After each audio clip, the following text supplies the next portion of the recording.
Olá, meu irmão, minha irmã, tudo bem? Então vamos lá, vamos continuar aí. Eu acho, se não me engano, acho que esse é o último vídeo da série, tá bom? É a 11ª pergunta que nós paramos no vídeo passado, né? E esse irmão que mandou diversas perguntas, ele faz a seguinte agora.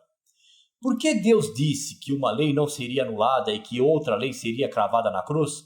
Vamos lá, as passagens dele. Mateus capítulo 5, verso 17 a 19, diz assim, vamos lá. Não cuideis que vim destruir a lei ou os profetas, não vim abrogar, mas cumprir, porque em verdade vos digo que, até que o céu e a terra passem, nem um jota ou um tio jamais passará da lei, sem que tudo seja cumprido. Qualquer, pois, que violar um destes mandamentos, por menor que seja, e assim ensinar aos homens, será chamado o menor no reino dos céus. Aquele, porém, que os cumprir e ensinar, será chamado grande no reino dos céus. A outra passagem que ele passa para nós aí é Colossenses capítulo 2, verso 14. Diz assim, vamos lá. Havendo riscado a cédula que era contra nós nas suas ordenanças, a qual de alguma maneira nos era contrária, e atirou do meio de nós, cravando-a na cruz. Mais uma vez aí, né? Dando a imagem de duas leis. Mas vamos lá, vamos tentar entender. Prezado e querido irmão que me fez essa pergunta. Suas perguntas estão atreladas, baseadas em interpretações fechadas da sua denominação. Eu fiz parte dela, hein? Sua pergunta já diz que eram duas leis distintas. A sua pergunta diz, não a escritura. Seria como perguntar, por que um tenista é chamado de Gustavo Kirten e o outro é chamado de Guga? Entende? Este é um clássico exemplo, meu querido, de pura interpretação dos guardadores de sábado. Mateus capítulo 5, dos versos 17 a 20, acontece durante o Sermão do Monte, que começa em Mateus capítulo 5, verso 1 e vai até lá o capítulo 8, verso 1. Confira lá. Note que durante o seu discurso, o Salvador cita completa, aprofunda, explica, muda e faz observações sobre regras da lei que foram dadas aos antigos. Ele podia fazer isso, pois é o filho do Criador e tem autoridade para isso, que tanto estavam nas tábuas de pedra como no livro. Veja lá, em Mateus capítulo 5, dos versos 21 a 26, o Messias fala sobre não matar, que estava no decálogo. Em Mateus capítulo 5, dos versos 27 a 32, o Salvador fala sobre não adulterar, que estava no decálogo. Em Mateus capítulo 5, versos de 33 a 37, o Messias fala sobre juramentos, que estava no livro da lei. Levíticos capítulo 19, verso 12. Números capítulo 30, verso 12. Em Mateus capítulo 5, verso 38 a 42, o Salvador fala sobre vingança, que estava no livro da lei. Êxodo capítulo 21, 24 e Deuteronômio capítulo 19, versos 21.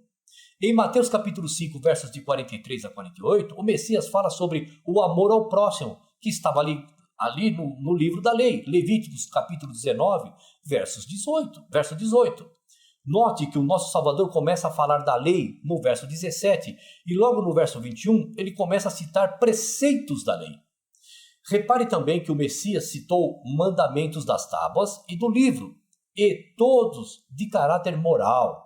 Com isso, vemos claramente que a lei da qual falava o nosso Salvador e a moralidade que ele ensinava não era só das tábuas de pedra.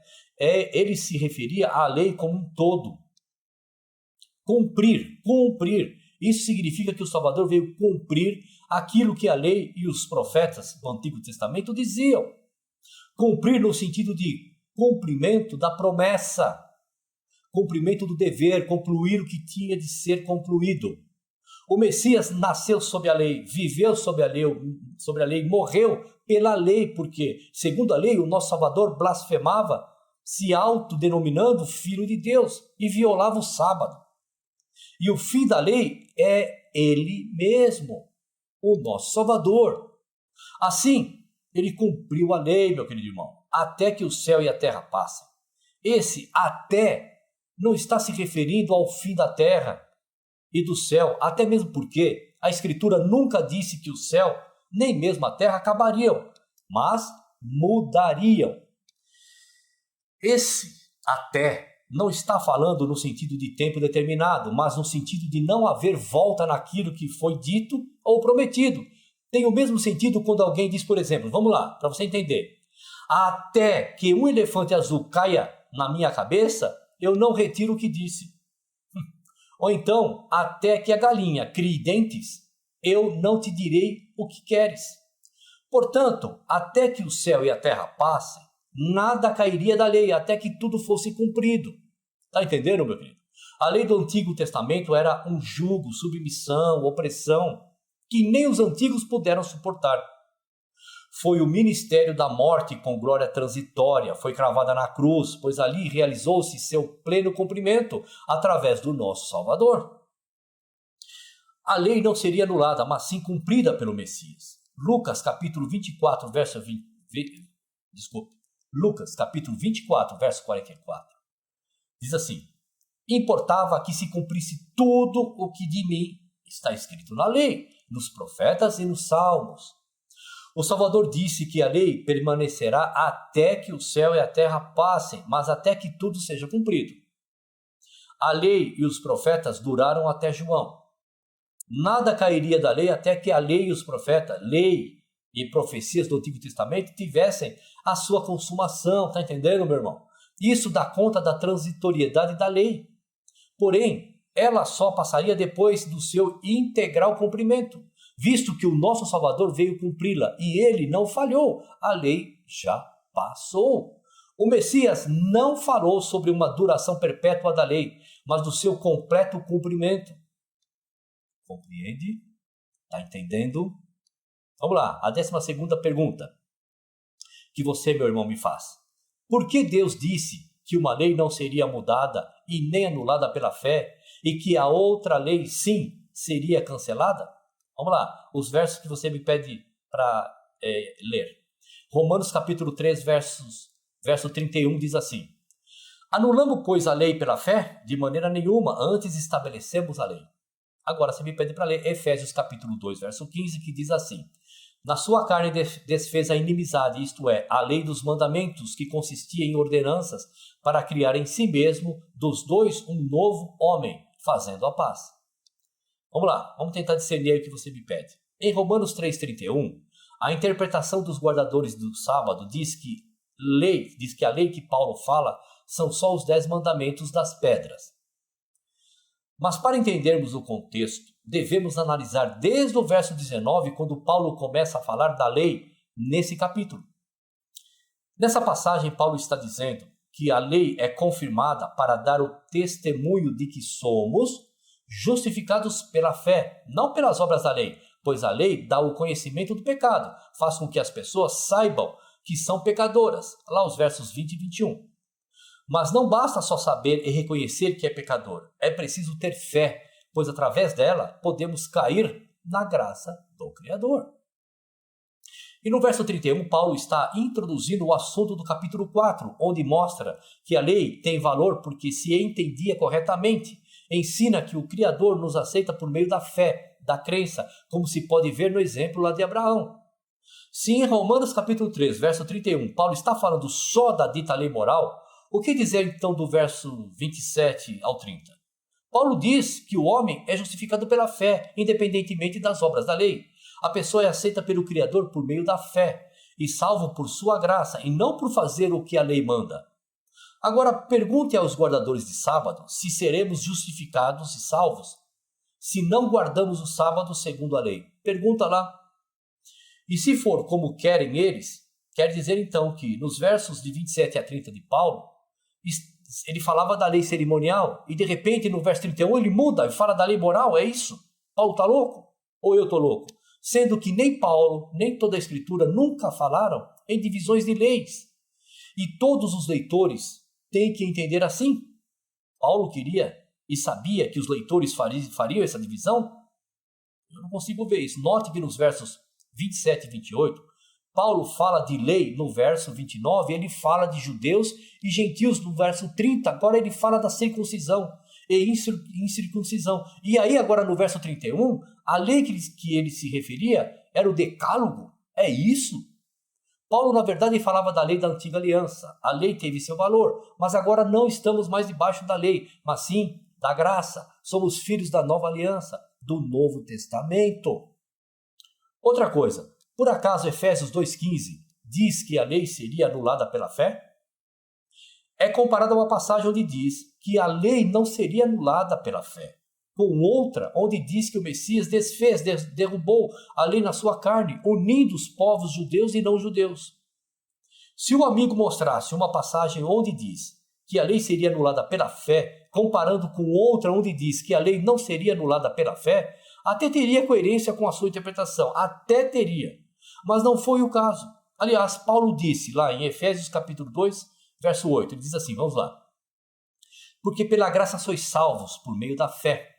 Romanos 4,16 ele também diz, portanto, é pela fé, para que seja segundo a graça, a fim de que a promessa seja firme a toda a posteridade, não somente a que é da lei, mas também a que é da fé, que teve Abraão, o qual é pai de todos nós.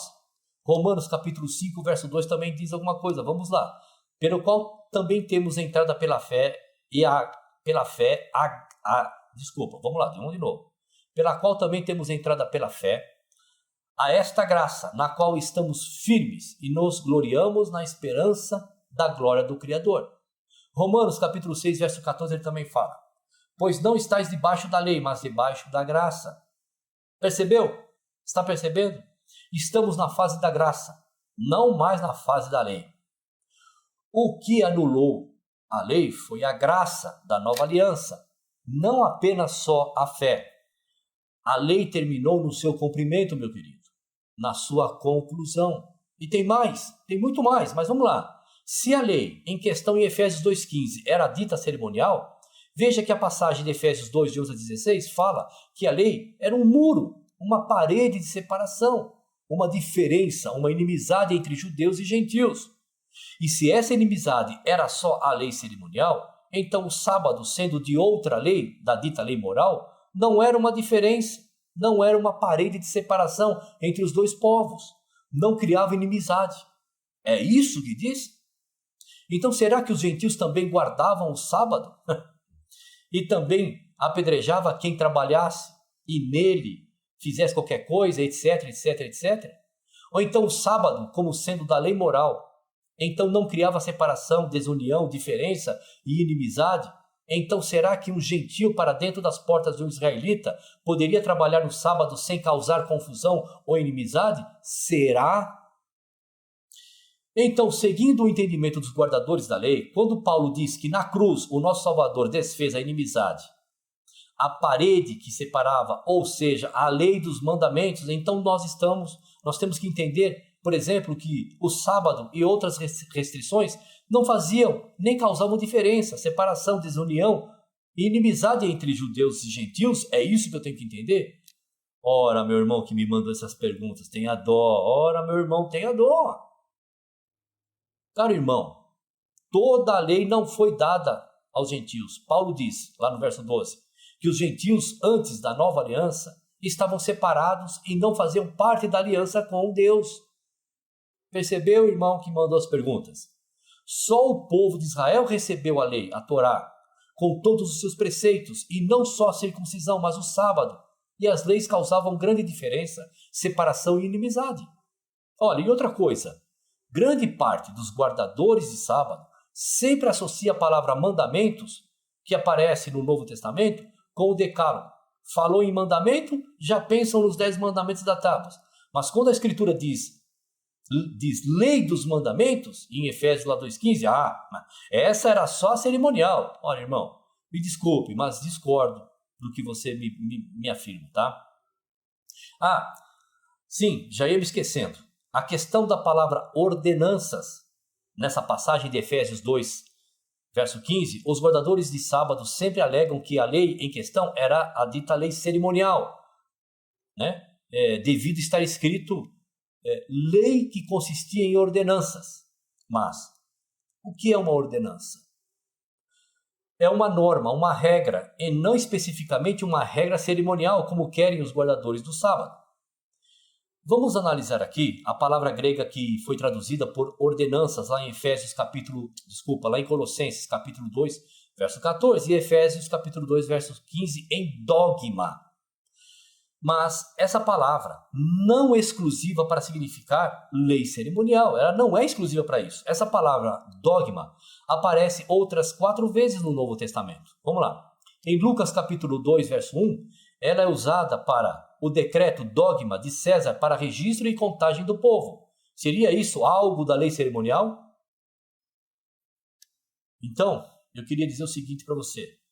Tem que tomar cuidado, que existem coisas que você precisa sair lá do livrinho da capa preta, daquele conjunto de 3 livros, e ir para a cultura. Tá certo, meu querido? Em Atos 16, verso 4, ela é usada para a decisão dogma que os apóstolos tomaram na reunião de Jerusalém. Eles pediram para os não-judeus não comerem sangue, animais estrangulados, animais oferecidos a ídolos, e não praticarem imoralidade sexual. Essas regras foram necessárias para facilitar a convivência na comunidade dos convertidos entre judeus e não-judeus, evitando escândalos, meu irmão. Essa decisão, ou dogma, dos apóstolos foi sábia e oportuna para a situação daquela época.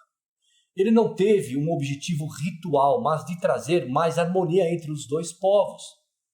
Em Atos capítulo 17, verso 7, ela é usada novamente para o decreto dogma de César. Aqui não se esqueça, nós estamos falando das ordenanças. Esse que afirmava existir somente um rei, o César. Está entendendo? Decreto do imperador romano, que afirmava existir só um rei. Seria da lei cerimonial, porque a palavra usada foi dogma? Em Colossenses 2, verso 20, ela é usada para ordenanças, dogmatismo, realmente cerimoniais sem valor. Mas note que aqui a palavra se apresenta diferente, tá? Dogmatismo. Além disso, tem outras coisas. Vemos em Lucas 2,39 que a palavra grega traduzida por ordenanças, referindo-se aos ritos cerimoniais realizados, não foi dogma, foi apas. Em Hebreus capítulo 9, verso 10, as ordenanças rituais são denominadas para a palavra dikaioma. A palavra dogma não foi usada aqui. Em Hebreus capítulo 7, verso 18, a palavra grega traduzida para ordenança foi entole e não dogma. E nessa passagem, todo guardador de sábado afirma se tratar da dita lei cerimonial. Portanto, a palavra grega dogma, que aparece em Colossenses capítulo 2, verso 14 e Efésios 2,15, não é exclusiva, e a Escritura não mostra que seja exclusiva para a lei cerimonial. Outro detalhe importante, a ordenança é uma tradução. Se vamos olhar para a tradução ordenanças e pensar em leis cerimoniais, como fica 1 Coríntios capítulo 7, verso 19? Como é que fica? Paulo diz que o que vale é guardar as ordenanças do Senhor, revista e atualizada lá da 2ª edição. Os observadores de sábado guardam essas ordenanças cerimoniais de Deus? Quais? E em Lucas capítulo 2, 39, é dito que foram cumpridas as ordenanças segundo a lei do Senhor, revista e atualizada novamente, 2ª edição. Mas a lei de Deus não é o decálogo, só com leis morais. Como que ordenanças são então a lei de Deus? E lembro que na revista atualizada 2ª edição foi distribuída nas denominações que guardam o sábado, pelos próprios líderes, para os seus membros. E agora, amado, fechando, concluindo, a lei sempre foi uma só, nunca dividida em moral, cerimonial, de saúde, civil ou qualquer outra. Isso é pura criação de líderes religiosos através dos tempos. A Escritura nunca mostrou tal divisão. Analisando a Escritura, o que podemos deduzir é que a lei Torá, quando foi dada, ela tinha um único caráter e moral de certo e errado. Era certo seguir a lei, toda ela. Era errado não seguir ela. Compreendeu, meu querido? Conseguiu entender? Meu irmão, preste bem atenção, meu irmão que mandou essas perguntas. Reflita nisso. E você também que está assistindo. Reflita realmente. Né? Lembrando que quando os guardadores da lei tentam dar ênfase na lei, sempre isso, sempre está escrito que aquele que quer guardar a lei tropeçando num ponto só, tropeçou em todos. Bom? Muito bem. Terminamos aqui essa série, então, de perguntas, né, que eu achei bem conveniente, né? Bom para ser colocado aqui nessa série que nós estamos fazendo, que já que o irmão fez essas perguntas, né, sobre os mandamentos, e já que a série que nós estamos aqui é sobre isso, foi oportuno realmente as perguntas, tá certo? Lembrando que toda e qualquer posição minha não é contra denominações e nem pessoas, é somente fazer você pensar, tá bom? Muito bem, vai lá, entra lá nos nossos canais, nas nossas redes sociais, pode opinar, pode discordar, não há problema nenhum, tá bom, meu irmão, meu amigo, meu amado, minha amiga, minha irmã, fiquem à vontade.